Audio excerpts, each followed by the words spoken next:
Devan bhavayatanena te deva bhavayantu vaha parasparam bhavayantaha shreyah paramavapsyata.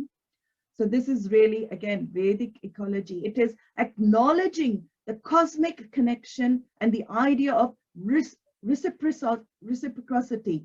So reciprocal attitude, that there is always a total and individual connection. We're always related to that total and to each other. Again, you see this in the movies. If you see in whole of humanity that have been very successful, they have this idea, like Star Wars. If you see the Force, when Star Wars talks about the Force, that is Force connecting consciousness. The movie Avatar, you see that Avatar that talks about the connection of all the beings there. And you see all of these movies, you can see humanity is attracted to this connection, this idea of connection. That is why all of these movies are successful. This idea of connection comes from our Vedic time. Ishvara is a conscious, all-knowledge being, order of the universe. As we saw, supreme intelligence.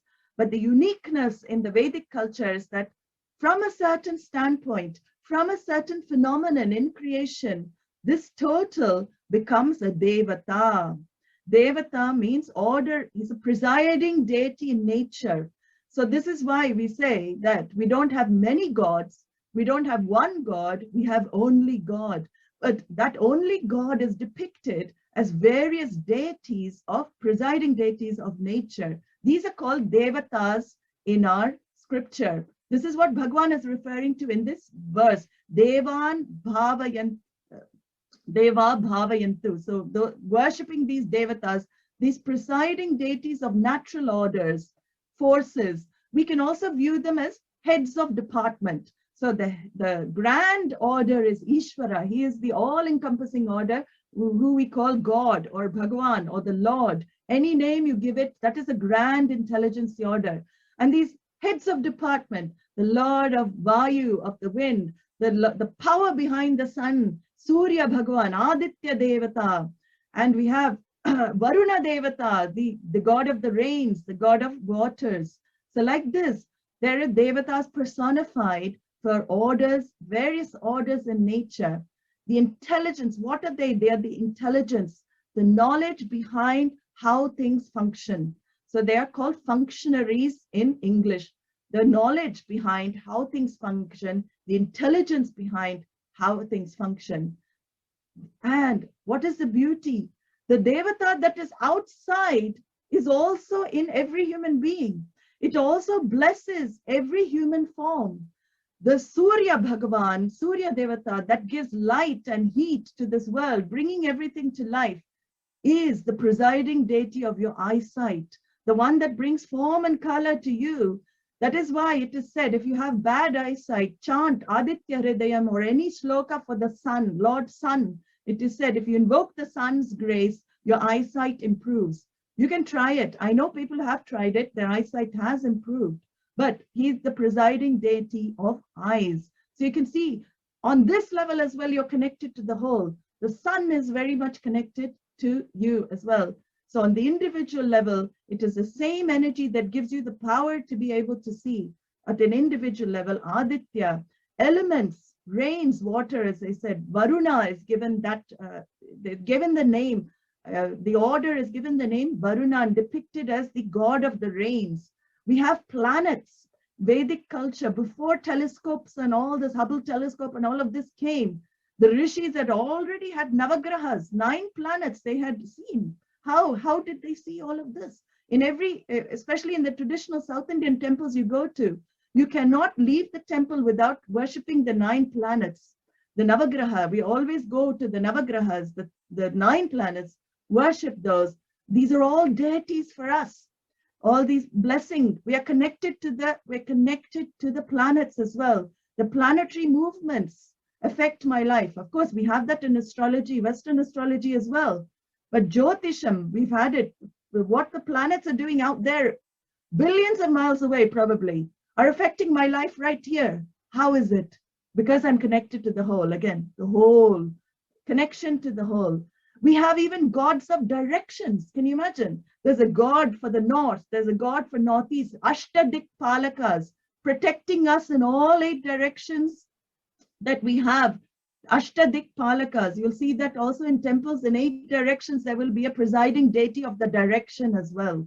How wonderful. Even the mind has a presiding deity. If you bring in to the individual level, the connection with the whole, the mind has a presiding deity. Who is the presiding deity of the mind? It is Chandra. The moon is the presiding deity of the mind. And even the Western culture acknowledges lunatic. Where does lunatic come from? Luna.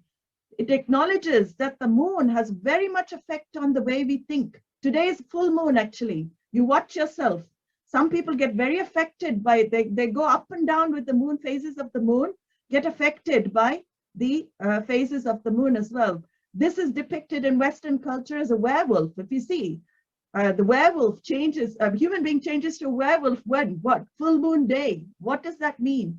Your all the negative qualities and everything have the chance of coming up on the full moon day. It is amazing how that moon there makes my thinking as well. So there is this connection here. So Swami Dayananda, he had a lot of, my guru, he used to have a lot of doctors and a lot of psychiatrists as well, who used to come to him. And he told us a story of, you know, a psychiatrist who had said that in their hospital, that they would definitely be aware on full moon day, because everything would be peaceful on new moon day when the moon is very, very small. It's just a cusp. But on full moon day, there would be extra mental problems. People would go kind of crazy, wild as well. So even the doctors are aware of this connection with the moon. It's connected to the water because moon influences tides. And we even have gardening by the moon. If you've heard moon gardening, that's amazing, that even the cycles of the moon affect plant growth. You can see that again, individual, the gravitational pull causes the tides to rise and fall.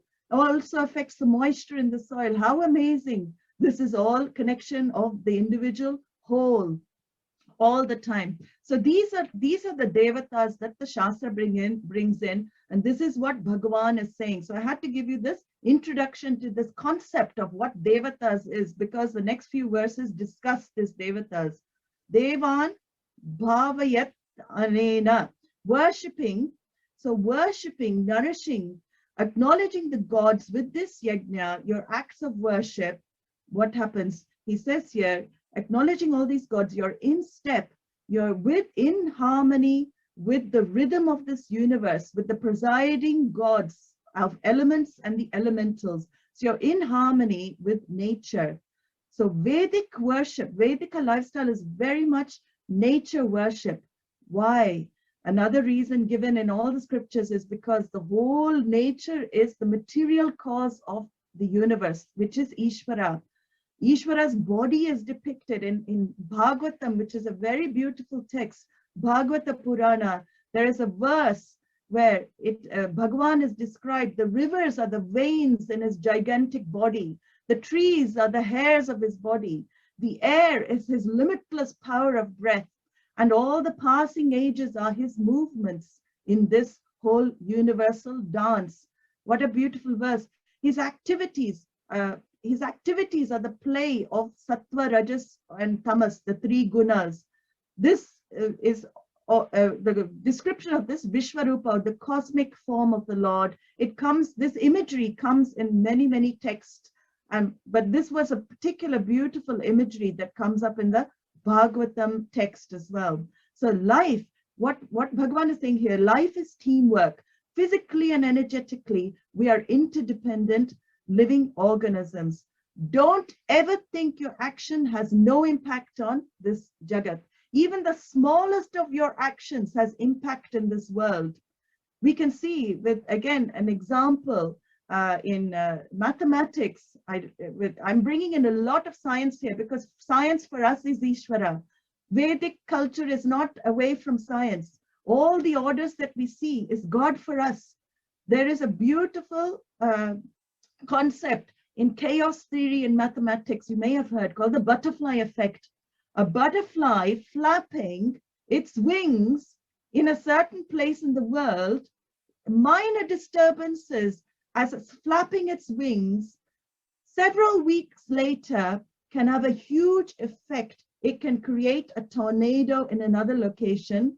The exact time and the formation, exact path of the tornado is dependent on the butterfly flapping its wings. It's called the butterfly effect. You can have a look at it, that theory, absolutely amazing, that even the smallest of actions have effect on the whole as well. And this is exactly what the Vedic culture is saying here. Your very action, you may think, oh, nobody's noticing, this action is not, it's not much, but everything one does has an impact on the whole.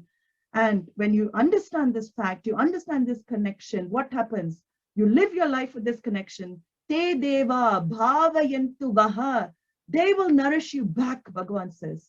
If you nourish them, they will nourish you back. Te deva bhavayantu vaha. These same presiding deities, they will, how will they nourish you back? They will give you rains when you need to have rain. They will give you sun when you need to have sun. The seasons will come in time. The crops will be plenty. There will be no food shortage. There will be no floods, no droughts, no erratic weather patterns. That is their nourishment for humanity.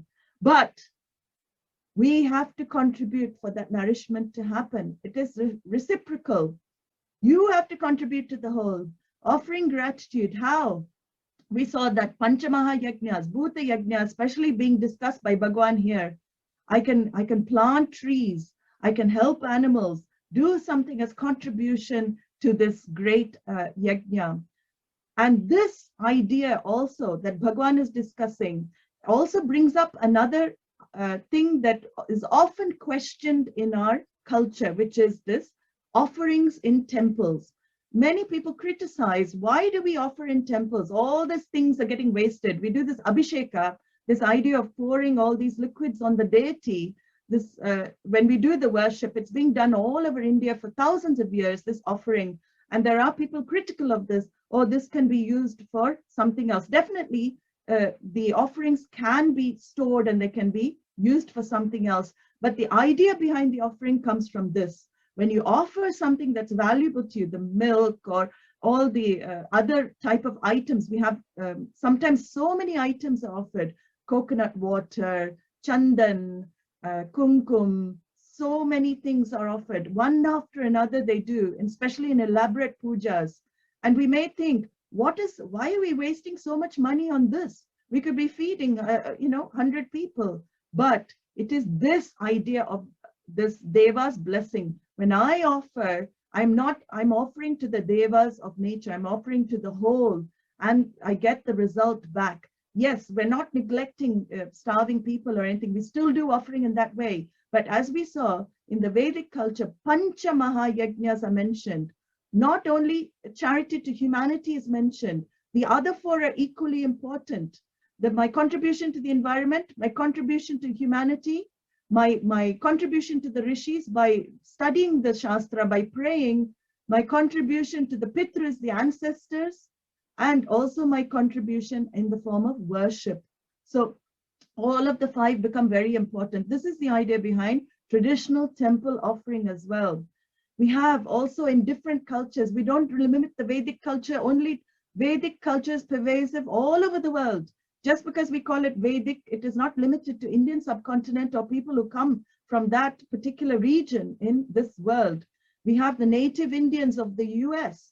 They worship exactly Vedic culture, great spirit. They have spirits of nature, the totemic belief, Aborigines, ancient cultures, totemic belief. Individuals and groups are linked in many ways to both the orders of nature and the all-powerful beings in the spiritual realm.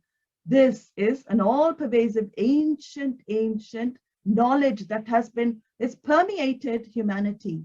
And parasparam bhavayantaha. So thus mutually, Bhagavan says, us propitiating, us worshipping these gods and nature worships us back. It gives us back as we give it as well.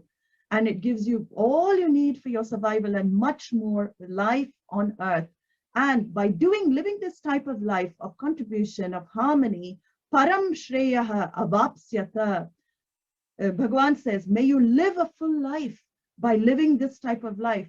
Achieve all you want to in life, but don't become all consuming.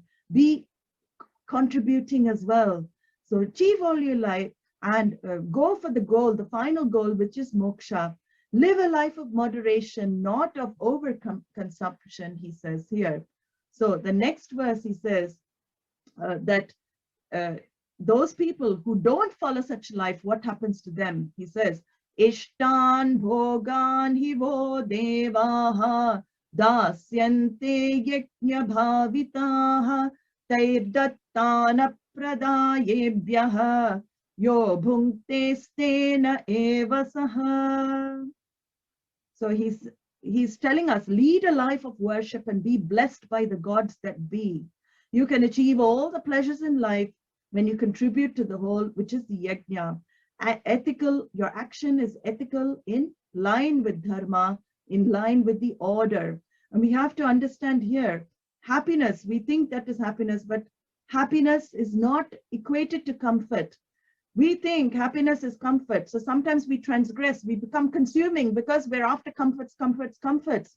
But happiness is not equated to comfort. Then if happiness was comfort, then all the comfortable people will be happy. But we don't see that, right? So happiness is living in harmony. It is much more a life of harmony. We're not saying comforts are wrong, but comforts are not all happiness. So achieve your goal, get the comforts in life, top up your bank account, keep it topped up, no harm in it. At the same time, contribute.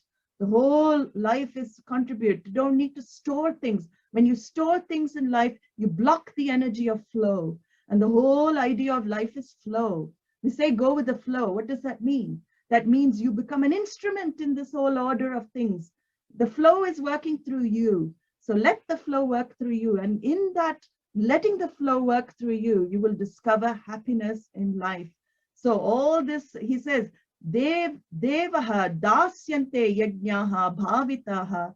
Again, the same idea he's bringing up, the various deities in creation, when they're propitiated by this life you're living, the life of karma yoga, the life of yajna, all these devas, Agni, Indra, Varuna, Vayu, Rudra, they will all bless you in return. Bless you with what? That is what we ask for when we do the sankalpa and the puja. If you remember, Ayu, Arogya, Aishwarya, Kshema, Dhairya, Vijaya, we make a big list when we do puja, asking for these blessings of longevity, good health, wealth, protection of what I already have, victory over enemies, bravery. So a big list we give to Bhagavan. So we will definitely have this blessing if we live this. And he says, Yajna Bhavita, only when these presiding deities are propitiated in this way, the natural cycles which are crucial to survival will bless you. They will continue. The pandemic right now we're facing is, according to our Vedic culture, it is because of overconsumption. Life cycle has been disrupted in some place because of abuse of free will. We cannot blame Ishvara. We cannot blame anyone. It is our abuse of free will of humanity, overconsumption, prompted by sheer greed, that has given rise to this pandemic. Definitely, according to Vedic culture, and we can also see it. We know, we sense it. That is why the whole earth is now calming down. You can see slowing down. People are re-evaluating. They have time to re-evaluate their values in life.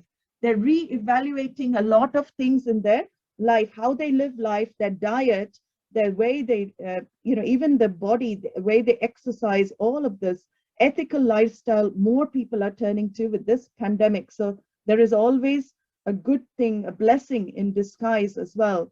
So also we have to understand, by living this type of lifestyle that the Shastra talks about, you may not meet with the highest success, but the rewards will accrue to you in your karma. You may not get everything the world terms as success, but your greatest reward will be peace of mind, and your greatest reward will be this happiness and living with harmony.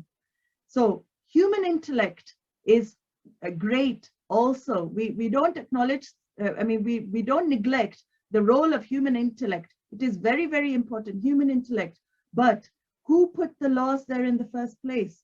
Ishvara in the form of order. So we have to offer the gratitude towards the laws.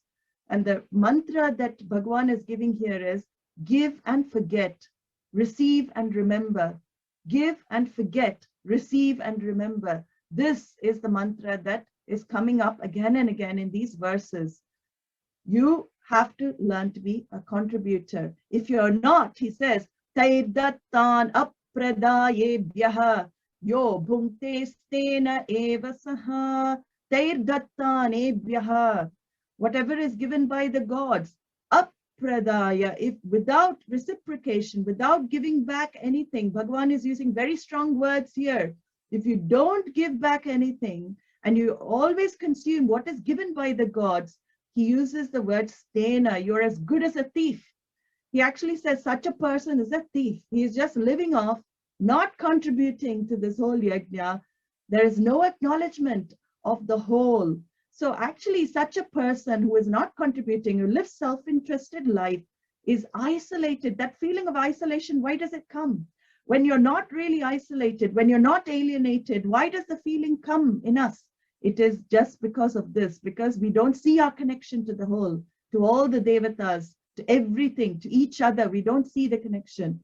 This is what Bhagavan is trying to make us see constantly. See the connection, acknowledgement of the devatas, of nature, is seeing the connection, living in harmony, because what? We are dependent on the total.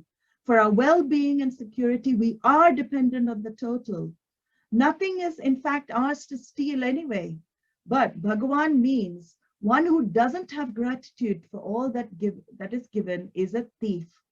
We have this idea also, even before we take food, when we chant, in a Vedic culture, we chant Brahmarpanam Brahmahavihi Brahmagno Brahmanahutam. We chant that verse.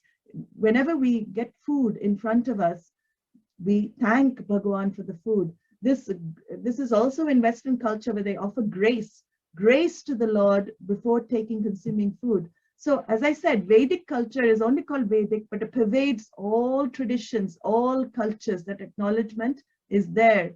Whether you say it in English, because God understands English as well, whether you say it in Sanskrit or Swahili, it doesn't matter. It is the attitude that is important here. It's the attitude that Bhagavan is interested in. And he says this in a very, very beautiful verse later on in the Bhagavad Gita, Patram Pushpam Phalam Toyam Yo Me Bhaktya Prayachati. You may have heard of this verse. He says, whoever offers me a leaf, a flower, a fruit, or water with full devotion and love, I accept that because it is offered with a pure heart. It doesn't matter what you offer to him. It doesn't matter how big an offering you make. It is your heart that he's looking at. It is your devotion he's looking at. It is your contribution he's looking at. So with that, I will finish the class today. And anybody who has any questions, please do write to the info@arshadipa. So we pray to Ishvara to make us all contributors in this big yajna. May all live in peace and harmony and bring about the Satya Yuga. Now Satya Yuga, when the Yuga changes also, all these type of things come up. It is said in the Shastra as well. So the Satya Yuga is one of peace, harmony, and just peaceful coexistence with everything. So may the teachings bless us all to live this life of contribution and to discover in giving is our greatest joy. In giving becomes our greatest happiness. You will find that actually. We are trained the otherwise, we're trained opposite, that more we receive, the happier we'll be. But the Vedic culture is saying, no, that type of always consuming is not going to lead to a happy life. One has to grow much more, expand, because your nature is expansive. Your very nature, ultimately to discover that truth of what you really are, which is Atma, pure consciousness, which is all expansive, limitlessness. To discover that nature, relatively, we have to also learn to expand ourselves, expand our minds. Vasudeva Kutumbakam, the whole world is one family. We all are one family. So with that, We'll stop today. Om Sarve Bhavantu Sukhinaha. May all the beings in all the worlds be happy. Sarve Santu Niramayaha. May all the beings in all the worlds be free from disease and sickness. Sarve Bhadrani Pashyantu. May all the beings in all the worlds see only that which is auspicious. Ma Kaschit Dukkha Bhag Bhaved. May not an iota of sorrow come to anything in this universe. Asatoma Sadgamaya Tamasoma Jyotirgamaya Mrityorma Amritam Gamaya. Om Purnamadav Purnamidam Purnat Purnamudachyate Purnasya Purnamadaya Purnamevavashishyate. Om Shanti Shanti Shanti. Harihi Om Shri Gurubhyo Namaha. Harihi Om.